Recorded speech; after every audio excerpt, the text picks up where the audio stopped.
But anxiety, did you suffer anxiety your whole life? I don't say suffer. Not anymore. Are you on medications for it? I'm not. Not about.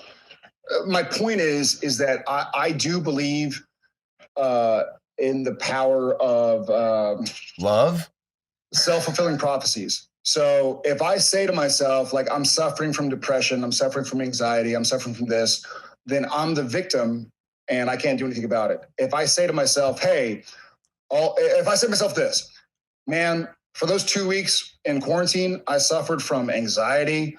I had a Garmin on my arm and it tracks your steps. I'd have 20,000 steps someday in a 3-bedroom apartment. And I don't say suffer. I fucking hate that word. And here's my favorite saying: pain is mandatory. Suffering is optional. So you will deal with pain. Pain is universal. There's not a human being on the planet, whether they're born a billionaire or born, in a terrible, terrible situation. Pain's going to happen. You've dealt with pain. You will deal with pain. I've dealt with pain. I will deal with pain. It's my choice whether or not to accept it and try and deal with it, or to allow it to make me suffer. So suffering is my option. So I don't suffer from anxiety. I've dealt with anxiety. I have a relationship with anxiety. But these days, I see it as a school bully, and I deal with it. I love that. I love it, Jared. I think it's so important because I remember my psychologist said, "Yeah, hey, anxiety could be here. Anxiety's in the back seat right now. I've said this before. Anxiety's in the back seat, but you're driving, so you can know it's there, and you go, hey, what's up? No, fuck you. I'm driving right now.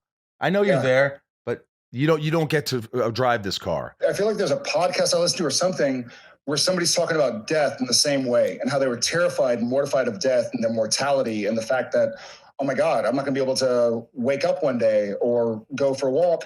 And they were like, and now they've become a welcome friend. Like, they're in the passenger seat, and they'll say things, and they're that friend that you disagree with, but you love them. And you're like, hey, death is telling you, like, hey, this is all going to end. This could be the last time you take a right at a stop sign. Hey, this could be the last time you have a Diet Coke. Maybe a piece of rib gets caught in your throat. And you either believe that person. And I've met a lot of people who have had some pretty severe, who have dealt with, not suffered, who have dealt with pretty severe anxiety and depression and suicidal thoughts. And I get. Hold on a second. Hey, quiet. Is that your pup? Is that Irv? That's the puppy. Yeah, I have a puppy too. Little cameo, man. Hey, Irv. He's like, I heard Coda was on the podcast. When's my turn? Well, Irv's also 90% deaf, so the neighbors probably think I'm screaming at him. I go, get over here. But you can't hear. I'm not yelling at him.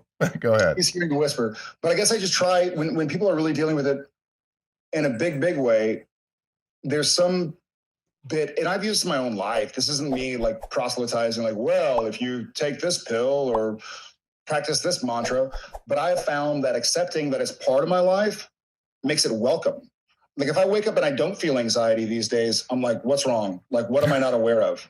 Honestly, God, that's smart, man. It's taken a lot of money, a lot of professional help, many, many years. But these days, and not that I don't falter, not that I don't sometimes just get in my room and cry or something, but by and large, I remind myself. So I watched Genevieve go through natural childbirth twice. She set up to it 3 times. We had some issues with our 8-year-old. His cord was around his neck twice, and it was kinked, and we ended up going to a hospital then. But then I watched her 2 times give natural childbirth, no Advil.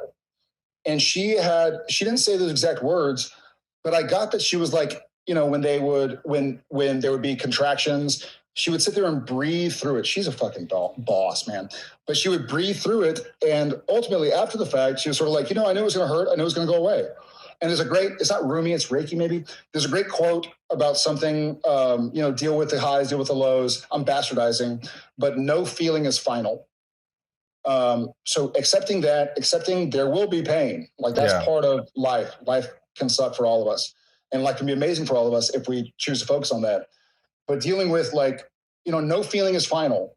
This is painful. You don't have to suffer.